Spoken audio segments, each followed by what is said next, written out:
thought I was going to give some more insight into the orchid real estate and where I grow depending on the seasons.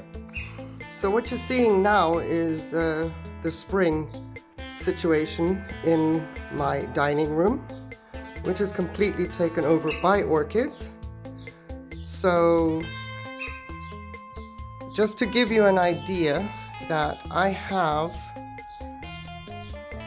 full spectrum up there, shop panel lights, the white panels for anything that might be in bloom during the winter and doesn't need the extra push for the red and blue lights. And on this shelf here on the left is where all my 15-inch pots go that fit. I can fit 2 rows along this entire shelf. The little speckles of dirt that you see on there, something is enjoying a part of my orchids. I don't know what it is, but I know which plants stand where, so I'm inspecting them. At this moment, I don't see anything. I'm very wary of this caterpillar moth larvae situation that I've been struggling with. And most of my 15-inch dendrobiums are on this shelf. So yeah, when I saw that, my eyes just went okay. I haven't cleaned them up yet because I want to compare the pots and see what's going on in those pots with the speckles and droppings I see here, which to me looks very much like caterpillar. You will hear my dog in the background. Okay, he's scratching a little bit because I'm stood on the other side of a barrier. This is an area that dogs don't get to. Right, and then there's beautiful Phalaenopsis, but more about that some other time. Then there's a middle rack, and I hope the light right now allows you to see what this is about. There's a middle rack, like most of us orchid growers have. And each rack, each level has the Blurple lights.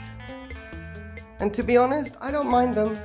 I know that people don't like them. I don't mind them because I know that they're for growth, and that's what I want from my orchids in some of the colder days when I can't have them outside.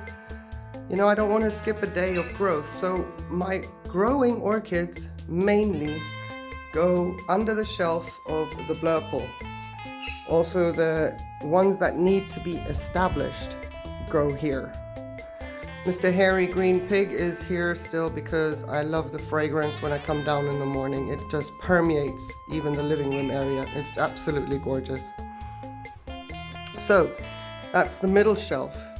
Then slowly, because of all the rendering problems I'm having, let me pan you over to the right side, which also has some shelves where I leave all the not so high light growing phals, the complex hybrids. So this is where they live because they don't require all that extra light, and they're quite fine with some of the conditions that they have here. The ones that aren't doing well, again, they're on my middle rack that you just saw. So moving on towards the terrace door, here on the right you can see that I still have heat mats, but they are not in use. It's my first winter not using heat mats for cost reasons, but I haven't put them away because if I spill, because I'm spraying daily onto these guys that are over here, if I spill anything or droplets, the heat mat creates a good barrier for whatever I have placed down below. And this would be the section that I keep all my bebés at during the winter because they're right by the open terrace door. They get a lot of light, sometimes direct sunlight depending on the angle of the sun, and they get a lot of fresh air as well. So that would be that rack. And down here I keep whatever is needed to have my attention that doesn't need bright light, is struggling. or on the verge out the door, which currently there are a few. I'm trying a propagation method with a Ephias, but there's a bulbophyllum back there.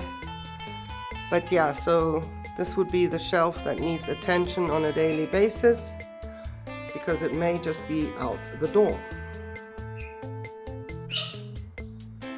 Then when you look, now I have that shelf to the back of me where I keep my seedlings, etc. And then I look through what I consider my Vanda alley, because I have a rod all the way across the room up there. That is an air conditioner heater. I never use that. And then I have another little like glass shelf, which is very pretty if it were used correctly, but it has been moved into this location for more orchids, as you do, much to the chagrin of some, but it works. So this is basically where I keep highlight orchids that don't mind being behind glass and getting hotter. Even if the outside temperatures are cooler, this area gives me quite some heat during the winter months. And also now in the spring, this is where I have the ones I don't want to move because they're about to bloom, even though it's only one bud that is looking good. Another video about that. So I don't dare move them outside with all the others where they should be because I don't want any bud blast. And the same with my Mona Chica here. The only reason she is still inside is because of that spike. So highlight, but either budding out or having problems, not wanting to expose them to outside conditions just yet, they're here. As you can see, my catasetums are down here as well.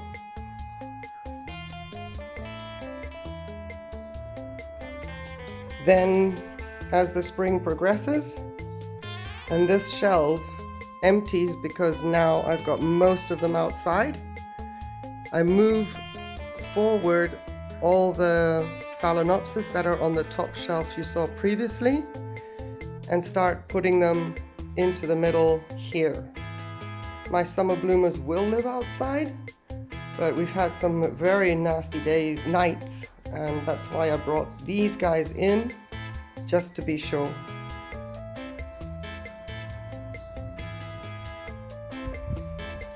This is Ancelia africana, just a quick insert clip for Digna Tropicana channel. We had a little bit of discussion because I was so impressed with her Ancelia africanas doing so well in leca and semi-hydro. I wanted to show her mine and where it's located, because sometimes trying to explain it isn't the same as showing its light access and where it's located. Then when you come outside onto the terrace of what is actually the dining room, I have this beautiful jasmine growing over from the neighbors, and I make sure that this hedge is absolutely trimmed, but I take out all the other plants manually, hand by hand, clip them out, because I really love the jasmine and the beautiful fragrance it exudes, and I need that in my life. And then do this slowly. You can see at the far end, we'll get there, and here is where in the winter I normally have everybody that can be outside during the day and that needs a lot of light, because the afternoon sun, when we have sun, is actually pounding down with the reflection of this wall. So I use this location for those orchids, and then here I have another little rack if needed. On a cloudy day I bring out the phals every once in a while because they can't get hurt or burnt by the sun. And I do my filming here as well, conditions permitted. Then here you can see my rack for all the Vandaceous hanging baskets that are able to take what is now in places full sun. In the winter there's no sun here. I have at least 3-4 meters of shade, which puts these racks on the floor here into shade as well, which is ideal for angraecums, etc. But now you can see it is in the afternoon sun, and I'm gonna have to rethink what to do in that area. And here's a little table that I've absconded from the barbecue area because it helps me in the winter to place all my Tillomnias on a tray and let them be outside. My Maxillaria variabilis lives here all year round. So does the Cymbidium, and in the middle you'll see a Garin Weaver that I'm trying to push to its extremes and see what it can do or what it can't handle. I'll do a video about that because I'm sure that Ed would be interested or horrified to see what's going on there.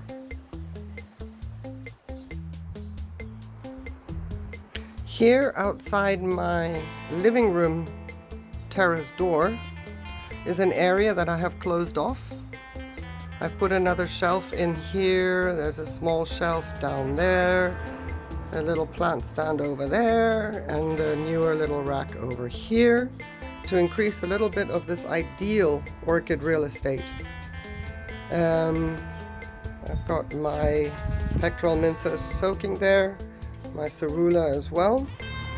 But this is the ideal place actually for 80% of my orchids, and besides that I call this my blooming alley. I place orchids here that are in bloom, and then I can see them from the living room.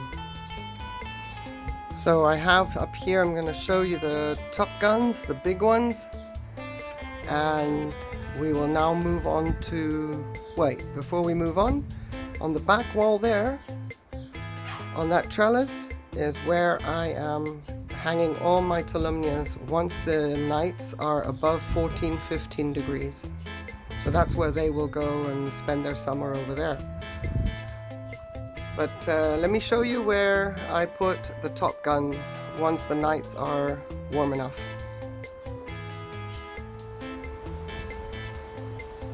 Before we get to where the top guns live and the high light and hot growers go, I'm just going to show you the back, the full size of my prime orchid real estate here, where I hang the Denisonianas, and where the Aphyllum, Ceratilabium, etc. live. The Seidenfandenia mitrata is on the right. They live there all the time. And then here I have the orchid jacuzzi, where currently I've got lavender mist taking a soak. And this is the real estate for the orchids in the coming 6 to 8 months, where this is east facing and it gets full blast morning sun until around 2-3 o'clock during the summer, and it is hot here. I mean seriously hot. And then I cover them with what is a shower curtain, and only open that curtain when I have to get at them for watering, etc. purposes. But this is the hottest corner of the orchid real estate. I have a big 100-liter tub there of reserve RO water, which I always keep full for eventualities, and I use for flushing, or when I make up my mix of silicone, because in the summer I soak them with silicone while they're growing. And then over here, just a little add-on, is Ciliano's jungle gym. When he comes out, everything gets closed off, but instead of suffocating inside, we've enclosed this window over here, and inside he can play around, be outside but not. So this is the hottest, and this is where the biggest of my orchids go. Epidendrums, the big cattleyas. This is their home. And down there you see right now a Maxillaria. I don't know what, it was sold to me as a tenuifolia, but it's not. And it's just been repotted, and that's where it lives as well, so I thought I might as well put it straight where it belongs. So I would say in about a week, no more, maybe 10 days, but no more than that, this rack will be filled up with the top guns. I would love, absolutely love to enclose this area because look, I have an overhang. And I would love to close this off, get rid of the bougainvillea over there because, you know, priorities, and make this a place where my orchids could live over the winter, the most of them, and we could get our dining room back. But it's not my house, so I make do with what I can. So that's a little bit of an insight into orchid real estate. You could say, well, I've been taken over, we've been taken over. Oh, but there is always room for one more. So where there's a will, there's a way. I hope this was of interest to you. I like to see how other people grow theirs and get an idea about the environment. So I hope that this was somewhat interesting. And as always, thank you very much for watching. I really, really appreciate it. And I'll see you next time. Bye.